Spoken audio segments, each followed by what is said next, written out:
Shey. Chauncey is an old friend of mine, and Chauncey was the executive vice president about 10 years ago of a company called UT Starcom. And in the next 30 minutes, we're going to talk about 5 areas of innovation.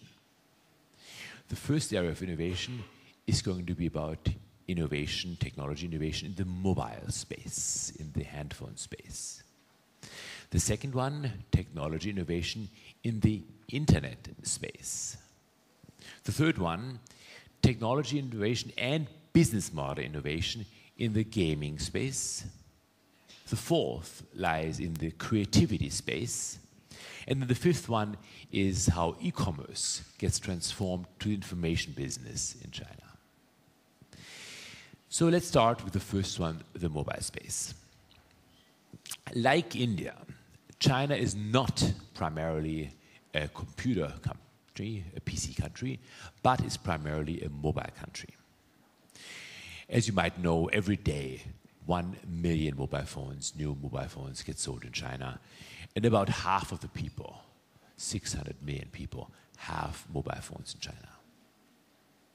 And the other half of the people, they make about less than €1 a day. So it's certainly a country with amazing contrasts. Now, how is it possible that 600 million people have mobile phones? And the answer is Chauncey. Because 10, 12 years ago, he had the idea of using existing infrastructure and having a radically different technology model from what you know as GSM phones, which was an order of magnitude cheaper than what people had to pay by using the traditional carriers. So he probably sold about 100 million phones of these to the rural people, local phones, which work just as well. You can text, etc. And the uses of this new technology included people trying to find out what the prices are for the corn they were just growing, the rice they were just growing at the farmer's market. So I would like to ask Chauncey here to tell us a little bit in terms of introduction on that sociological innovation which has become out of the technology innovation called UT Starcom. Thank you, Andrew. Good morning, everyone. The story about UT Starcom actually is very interesting in terms of the between year 1999 to 2005. Our company was able to design a system using existing infrastructure in China. Back then, they have lots of idle the infrastructure switch capacity. And our company come up with a solution idea, a very innovative way to come up with solution so cheaply, and we can beat the GSM system in order of the 1 to 10 type of the ratio. So with that, and we were within about 3.5 years, and our system be able to capture about 100 million user base in China. This is a very, very good system in terms of the enable people in the poor area be able using the experience of mobile application. Of course, those technology were eventually obsolete, but nevertheless, give people in China, those people have a less disposable income, be able to using the mobile phone. So that's a quickly talk about the system there. Now, that was about a decade ago. Now, I heard about a year ago that Motorola, a US company, doesn't sell their top model, the Ming phone, anywhere else but China.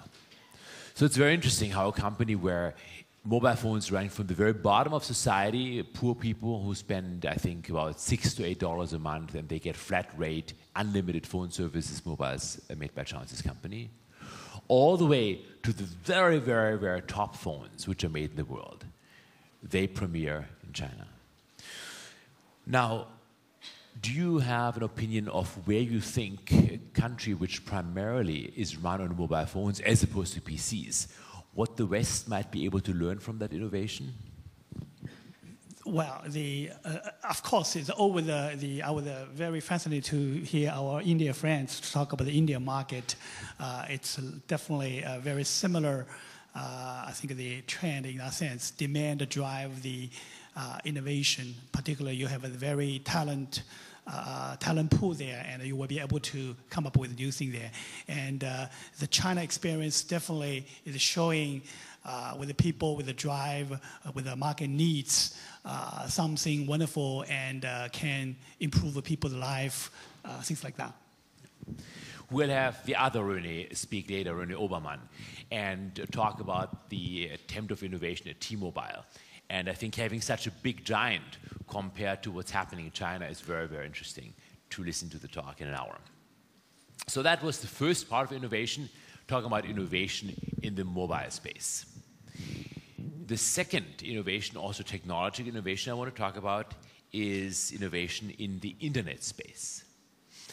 And just like the mobile example, where you had millions, hundreds of millions of people actually having a demand which was not met by the technology available, similarly, in the internet space, there are hundreds of millions of people, or maybe about 100 million people with a demand, which is an intricate balance to the simple example, what we heard about China, India before, to the piracy problems. So what is the situation? Nobody in India and nobody in China is really thinking about paying full money for renting a movie or something like this, because why rent it if you can buy it for €1 on the street on the digital media?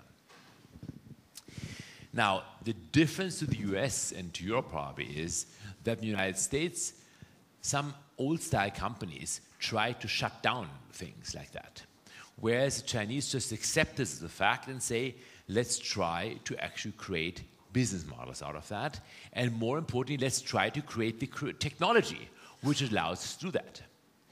So Chauncey now works as a VC, a venture capitalist, and one of the companies he invested in is called PP Live. So he actually found them when they were full 1.5 people strong, that company, in some dorm room somewhere in the province even I had never heard of. So now I understand that those 2 PCs, those 1.5 students had, support 2 million people, streaming videos, each of them with 2 million bytes, or bits rather, to make a bits per second. How is that possible? Yeah, this is actually another very fascinating experience. Personally, I experienced back then, 2005, we were looking for a company have a very disruptive technology, and we found this P2P type of technology is really origin from China. Even though P2P technology has been there around the world for a long, long time, mainly application in the voice. We all know Skype is very well about that. But then there are some United States, there's some 2 universities, I think one is the Carnegie Mellon, do some research in very early days to talk about the real-time video streaming, the technology there. But then the real application is happening in China.